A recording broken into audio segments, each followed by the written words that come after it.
J'ai un petit Loki avec moi. Super Loki. Est-ce que vous êtes prêts pour le show? Bah alors Aude, ça fait longtemps qu'on t'a pas vu aux soirées. Oui, je sais. J'étais malade. Ça arrive. Donc on n'a pas eu de vidéo au mois de mai. Non, mais je me rattrape aujourd'hui. 2 vidéos ce mois-ci. La vidéo des nouveautés du magasin et la vidéo des vacances qui arrive bientôt. Toudoudou. Séance de rattrapage. On a plein de nouveautés à vous présenter. On va commencer par un petit jeu Mind Up. Mind Up, un petit jeu à emmener avec vous partout. On va avoir chacun des cartes en main et des cartes sur la table. Il va falloir essayer de récupérer les cartes des couleurs qui vous intéressent car vous allez faire différentes couleurs. Chaque colonne va scorer différemment. Donc on va les répartir aléatoirement au début de chaque tour. Quand on va poser une carte, on va pouvoir mettre donc du plus petit au plus grand. Le plus petit va pouvoir récupérer la carte d'en dessous. Ainsi de suite, on va avoir des cartes avec des bonus, d'autres avec des malus. Il va falloir scorer le plus de points de victoire. Focus, petit jeu d'association d'idées avec un thème Sherlock Holmes. Donc ce sera Sherlock et Moriarty. Non, Sherlock et qui? Son pote c'est qui? Merde, aide-moi. Watson.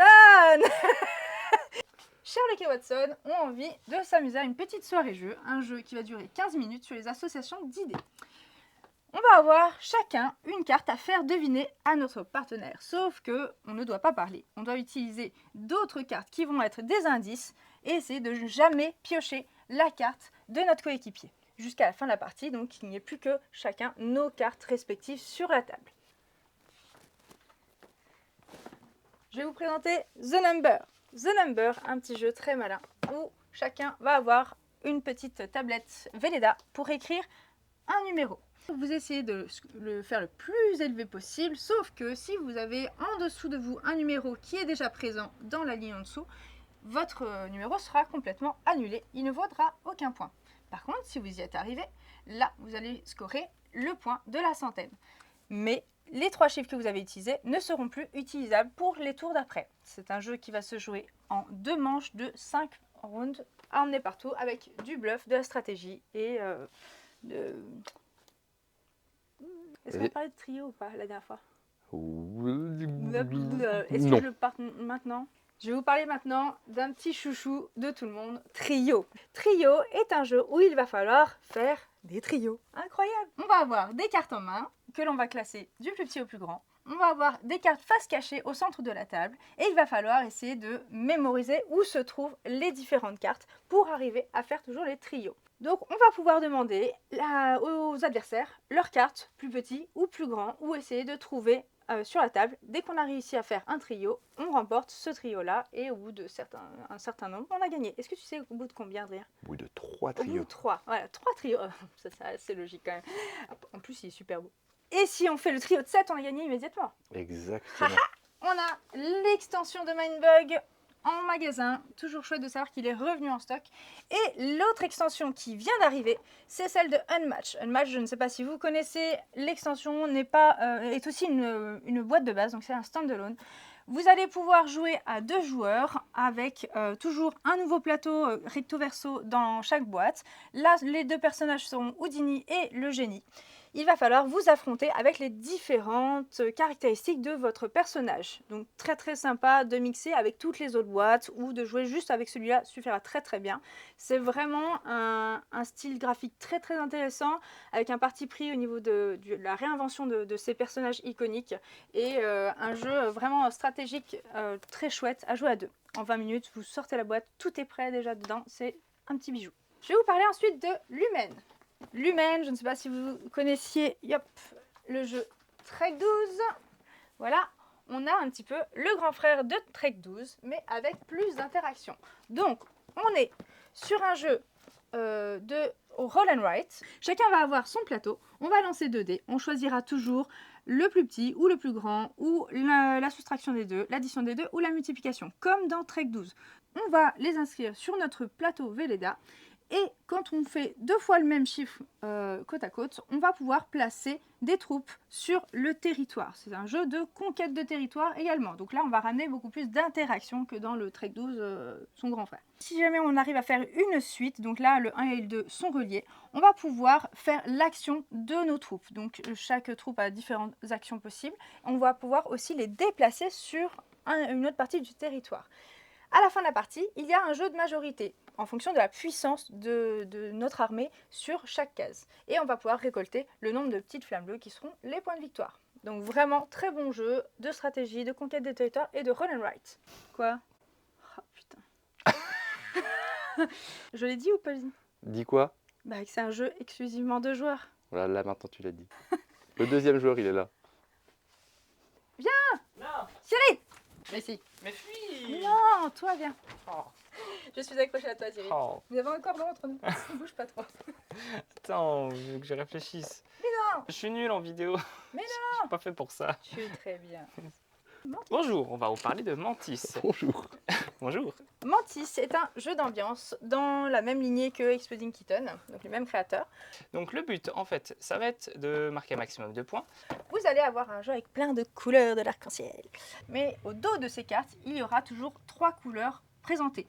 Donc à chaque fois, quand vous allez piocher cette carte, il y a une possibilité pour qu'il y ait une de ces 3 couleurs. Donc avant de piocher une carte, vous allez annoncer si vous voulez voler la carte qui va être révélée, donc la même couleur, à vos adversaires, donc à un adversaire désigné, ou si vous voulez marquer, dans ce cas, la prendre dans votre plan de jeu. Si vous avez déjà cette couleur, vous pouvez prendre toutes les cartes de cette même couleur que vous mettez dans votre réserve personnelle.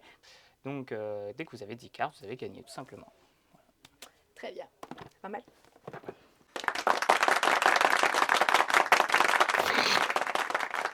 On va parler de Verdant. Verdant qui n'est pas une vraie nouveauté, mais on a mis un petit peu de temps à recevoir cette petite merveille en magasin. Et puis tu Mais étais malade au mois de mai, donc t'as pas j'étais pu la malade, présenter. j'ai pas pu la présenter, donc ça fait un petit peu tardif, mais n'empêche que c'est un très bon jeu. Vous allez devoir décorer votre maison, et là j'en sais avec beaucoup de plantes, parce que les plantes, c'est la vie. Vous allez à chaque tour choisir de prendre soit une carte plante, soit une carte de pièce de maison, avec le petit jeton qui est associé. Vous allez le mettre dans votre composition qui fera 15 cartes au final. Il va falloir 15, 4, 8, non, 12 cartes au final. Pardon. Vous allez devoir agencer toujours en damier pour qu'il y ait un intervalle de une plante, une pièce, une plante, une pièce, avec les contraintes d'ensoleillement et si possible essayer de décorer comme il faut chacune des pièces. Donc si vous mettez un jeton de la bonne couleur sur la pièce, vous allez mieux la décorer. Donc un jeu d'agencement où on va essayer vraiment de structurer au mieux notre intérieur. Est-ce que vous aimez Stranger Things autant que moi? Ce jeu, Terreur sur Lakeview, est un petit peu un remake de Stranger Things. On est du coup dans les années 80, avec donc le type... Attends, je reprends, c'est nul. Terror sur Lakeview est un vrai jeu des années 80 qui va reprendre la thématique d'une bande d'enfants qui va se balader à vélo avec des monstres qui vont arriver dans la ville et enlever un de leurs copains. Et les adultes ne nous croient pas, donc il va falloir essayer de sauver notre pote et la ville. On va avoir donc cet enfant qui s'est fait enlever, donc c'est un jeu asymétrique. L'un de nous va jouer cet enfant et va essayer de faire comprendre par télékinésie à ses copains où est-ce qu'il se cache, mais en faisant toujours attention à la menace qui se déplace, donc la police, les monstres, etc. Donc il ne faut pas que la jauge de menace arrive jusqu'au bout, sinon on a perdu.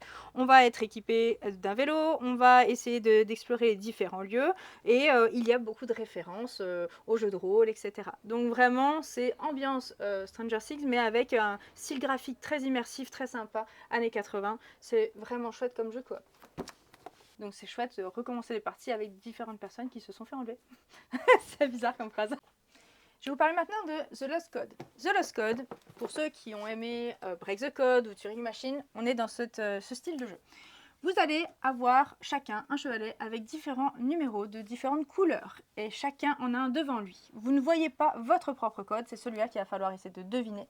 À chaque tour, on va lancer 3 dés en fonction des couleurs qui apparaissent. Vous allez devoir essayer de trouver la somme de ces 3 couleurs-là sur votre propre chevalet en donnant une fourchette. En fonction de la fourchette que vous avez choisie, donc par exemple vous donnez une fourchette qui va de 0 à 3, vous allez pouvoir, donc pour celui-ci, scorer 3 points. Si vous arrivez à donner une fourchette de plus en plus petite, parce qu'au fur et à mesure des tours vous allez avoir plus d'informations, excusez-moi, oui c'est fermé, je suis désolée. Au fur et à mesure des tours, vous allez avoir de plus en plus d'informations sur votre propre code et du coup, vous allez pouvoir réduire ces fourchettes et du coup, marquer de plus en plus de points pour la fin de la partie. On va maintenant parler de Earth. Earth, et j'ai mis une raclée hier à mes copains. Vous allez avoir un jeu où il va falloir créer votre écosystème. On va avoir des objectifs de partie où être le premier va ramener plus de points que les places suivantes. Et aussi, on va avoir des manières de scorer qui vont être valables pour tout le monde. On va utiliser plein de cartes, certaines que l'on va composter, d'autres que l'on va placer dans notre plan de jeu pour essayer de développer cet écosystème. Donc on va faire pousser certaines plantes, on va faire germer d'autres plantes. Donc c'est tout un jeu d'agencement, de stratégie. C'est assez personnel comme jeu. On est plus sur un système de Terraforming Mars ou de Wingspan. Il y a aussi un mélange avec Wingspan, toutes les cartes que l'on va utiliser. Ou Race Force the Galaxy, c'est celui-là? Oui. Celui-là, je n'ai pas joué. Ce mélange de ce genre de jeu-là va donner une très belle production avec cette petite merveille qui s'appelle Earth et que je conseille énormément. Un dernier petit jeu, Get On Board Paris et Rome, est arrivé en magasin. Voilà, donc là, vous connaissez sûrement le jeu de Roll and Write. C'est un flip and write? Flip and write. Ah, Flip and Write. Vous connaissez sûrement son grand frère, Get On Board, qui existait déjà donc à Londres. Non, Londres, attends. Je savais. New York et Londres étaient son grand frère, donc là ils ont sorti la version Paris et Rome. Je vous laisserai venir le découvrir en magasin. Ce sera tout pour aujourd'hui, merci beaucoup d'avoir regardé la vidéo, à bientôt les poilus. On se retrouve dans 2 semaines.